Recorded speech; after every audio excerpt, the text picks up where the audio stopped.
Brigitte Macron, empêchée d'honorer son poète préféré /. Elle ne sera pas une première dame aux semelles de vent pour reprendre l'expression caractérisant son poète préféré.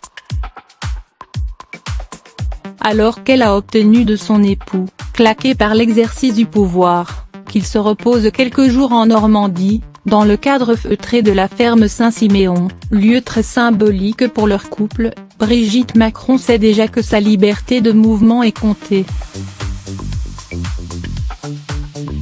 Attendue dès ce 4 novembre dans les Ardennes afin de célébrer le 100e anniversaire de l'armistice de 11 novembre, Emmanuel Macron devait être rejoint par son épouse, très attentive à son bien-être.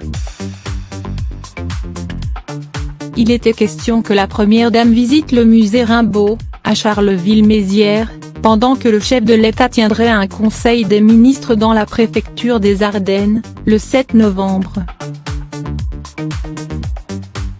Le quotidien L'Ardennais rapporte que cette escapade en poésie est annulée.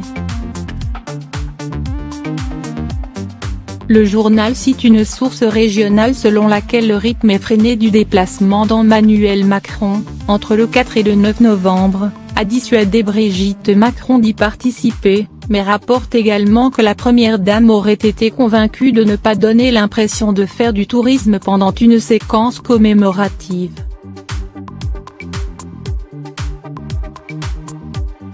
Quelle qu'en soit la raison, ce désistement de dernière minute n'a pas dû ravir l'ancienne professeure de lettres. Dans un long entretien accordé au magazine Elle, en 2017, Brigitte Macron donnait ses goûts en matière de littérature. Évoquant sa passion sans borne pour Flaubert, elle affirmait: c'est impensable pour moi qu'on ne lise pas Madame Bovary et, mes élèves n'avaient pas le droit de ne pas l'aimer. Mais précisait, ensuite, en poésie, le génie, c'est Rimbaud. Quand sera brisé l'infini servage de la femme, quand elle vivra pour elle et par elle, elle sera poète, elle aussi /. Et c'est ce même Arthur Rimbaud qui l'a écrit et… Du côté de l'Élysée, on dément fermement l'annulation d'une visite au musée Rimbaud, pour la simple et bonne raison qu'elle n'aurait jamais été planifiée. Tant pis pour la poésie et…